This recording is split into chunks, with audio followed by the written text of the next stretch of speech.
भाभी मेरा हाथ पकड़ी और अपने कमरे में ले गई। इससे पहले मुझे कुछ समझ में आता वह मुझे कमरे के अंदर ले जाकर दरवाजे में कड़ी लगा दी। मैंने कहा भाभी ये तुम क्या कर रही हो?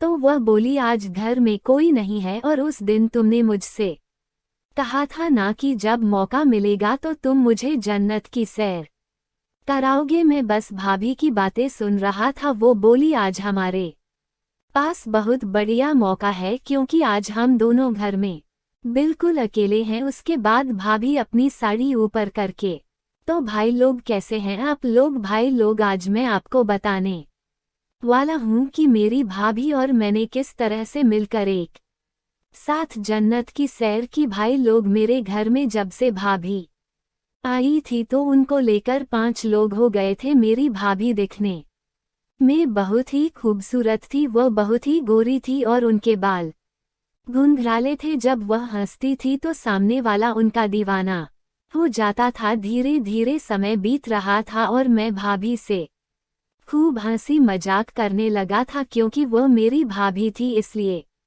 उनसे मजाक करना मेरा हक भी था और वह भी मुझसे खूब मस्ती करती थी। कभी कभी वह मेरे साथ ऐसा काम कर देती थी कि मैं सोचने पर मजबूर हो जाता था कि भाभी हो तो ऐसी वह मेरा बहुत ध्यान रखती थी। एक दिन घर में हम दोनों के अलावा और कोई नहीं था। भाभी फर्श पर पोंछा मार रही थी और मैं बाथरूम से नहाकर बाहर आया। मैं जैसे ही कमरे में जा रहा था कि मेरा पैर फिसल गया और मैं नीचे गिर पड़ा। भाभी दौड़कर मुझे उठाने लगी, तभी अचानक उनका भी पैर फिसल गया और हम दोनों एक दूसरे के ऊपर गिर पड़े। हम दोनों एक दूसरे की आंखों में एक टक देख रहे थे। मैंने देखा भाभी धीरे धीरे मुस्कुरा रही थी और मुझे भी अंदर से बहुत अच्छा लग रहा था। उसके बाद ना तो मैंने भाभी से कुछ बोला और ना ही भाभी मुझसे कुछ बोली। मैं सोच रहा था कि पता नहीं ये सब भाभी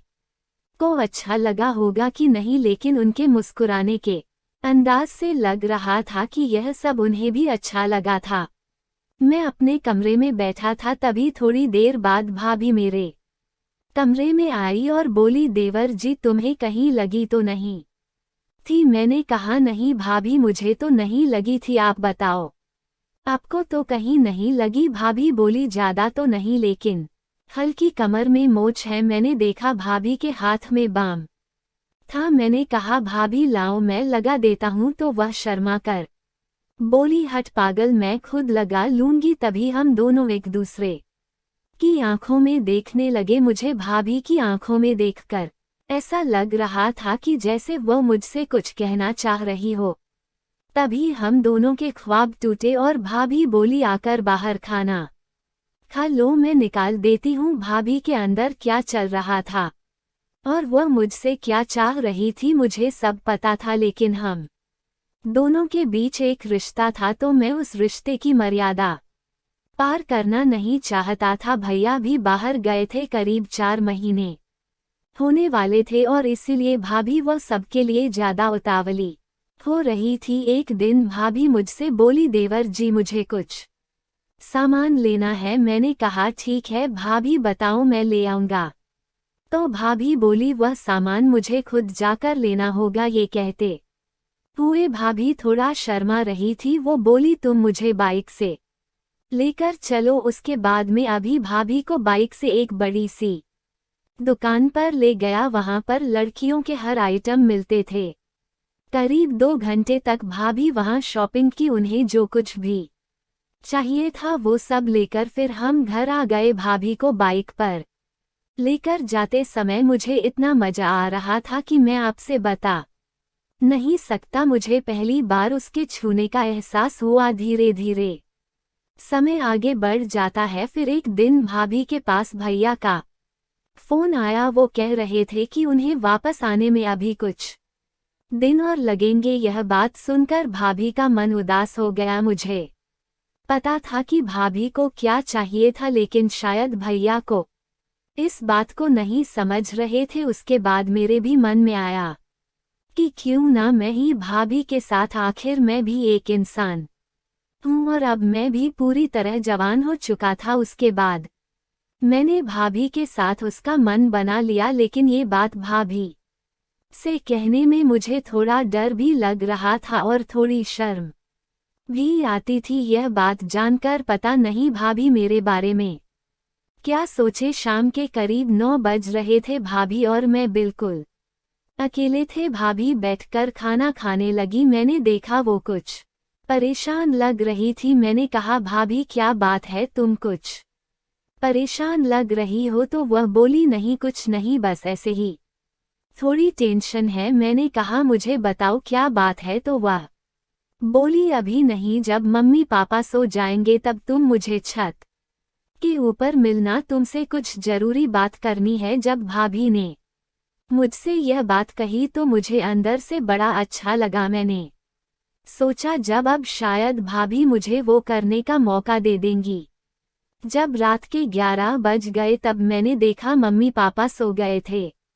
उसके बाद मैं धीरे धीरे छत के ऊपर गया। मैंने देखा भाभी छत पर पहले से ही बैठी थी। मैं उनके पास गया। वो बोली, बैठो।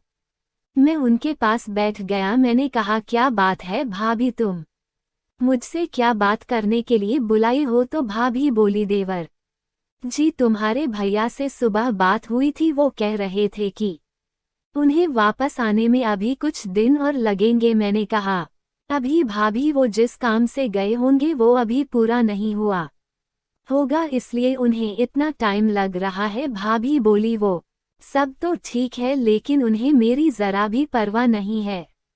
मैंने कहा, भाभी ऐसी बात नहीं है, भैया आपसे बहुत प्यार करते हैं, बस यह है कि वो थोड़ा काम में ज्यादा ध्यान देते हैं। भाभी बोली, कुछ प्यार वार नहीं करते, अगर प्यार करते तो अब तक चले आते। अब तुम ही बताओ मैं क्या करूं?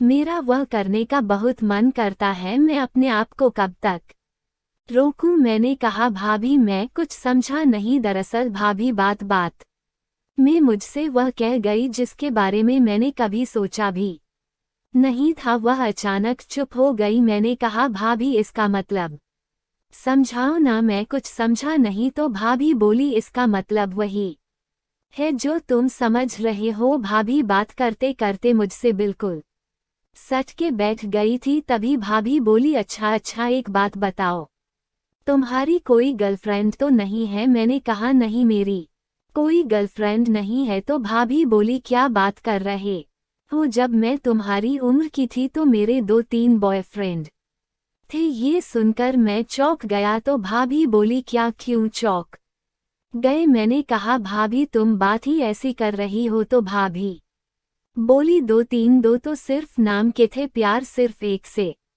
ही करती थी। मैंने कहा, तो तुमने उससे शादी क्यों नहीं की? भाभी बोली, मैं तो उससे शादी करने के लिए राजी थी, लेकिन उसने ही शादी से इनकार कर दिया। भाभी बोली, अच्छा तुम बताओ, तुमने कभी कोई गर्लफ्रेंड क्यों नहीं बनाई? मैंने कहा, भाभी मुझे आज तक कोई ऐसी लड़की ही मिली ही नहीं जिसे देखकर मेरे दिल में घंटी बजी हो। तो भाभी बोली, अच्छा तो तुम्हें कैसी लड़की पसंद है? मैंने कहा, बिल्कुल तुम्हारी जैसी। यह सुनकर भाभी मुस्कुराने लगी और बोली, तो मुझे ही अपनी गर्लफ्रेंड बना लो। ये सुनकर मुझे जरा भी यकीन नहीं हो रहा था कि भाभी जो कह रही थी वह सच है। मैंने कहा, भाभी क्यों झूठ बोल रही हो? भाभी बोली, मैं सच कह रही हूँ, उसके बाद मैं तुम्हें वो करने का मौका भी दूंगी। यह सुनकर मुझे बड़ी खुशी हुई। मैंने तुरंत हाँ कर दिया। भाभी बोली, लेकिन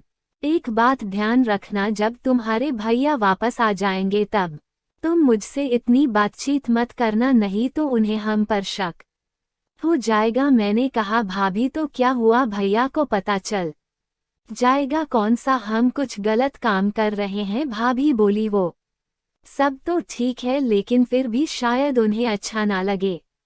इसके बाद हम दोनों नीचे आ गए और अपने अपने कमरे में जाकर सो गए। मैं सोते समय यही सोच रहा था, भैया के जाने के बाद भाभी घर में बोर हो जाती। अब जब वो मेरी गर्लफ्रेंड बन गई है तो इसी बहाने जब तक भैया वापस नहीं आ जाते वह मेरे साथ खुश रहेंगी। उसके बाद मैं सो गया। सुबह जब मैं उठा तो देखा मम्मी पापा कहीं जा रहे थे। मैंने मम्मी से पूछा, मम्मी कहाँ जा रही हो? तो वह बोली, तुम अपनी भाभी के साथ अच्छे से घर पर रहना, हम सब तुम्हारे मामा के यहाँ मेरठ जा रहे हैं। वहाँ उन्होंने कुछ कार्यक्रम रखा है तो हमें वापस आने में कुछ दिन लग जाएंगे। उसके बाद मम्मी पापा मेरठ मामा के यहाँ चले गए। अब घर में भाभी और मैं बिल्कुल अकेले थे। मैं बैठकर टीवी देख रहा था और भाभी बाथरूम में नहा रही थी। थोड़ी देर बाद वह बाहर निकली और अपने कमरे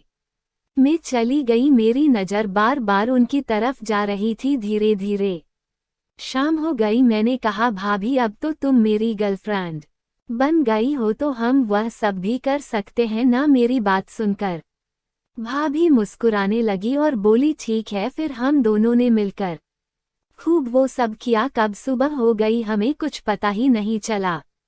भाभी बोली, आज की रात मेरी जिंदगी की सबसे यादगार रात रहेगी। आज से पहले मुझे इतना मजा कभी नहीं आया। अब जब भी हमारा मन करता तो हम बिना संकोच मैच खेलना शुरू कर देते थे। इस कहानी के सभी पात्र और घटनाएं काल्पनिक है। इसका किसी की जिंदगी धर्म समुदाय से कोई संबंध नहीं है। अगर इसका किसी की जिंदगी से मेल होता है तो यह एक संयोग माना जाएगा। हमारा मकसद किसी की भी भावना को ठेस पहुंचाना बिल्कुल नहीं है। तो दोस्तों, आप लोगों को ये कहानी कैसी लगी कमेंट करके जरूर बताइएगा और वीडियो को लाइक और सब्सक्राइब करना मत भूलिएगा। वीडियो को पूरा देखने के लिए आप लोगों का बहुत बहुत धन्यवाद।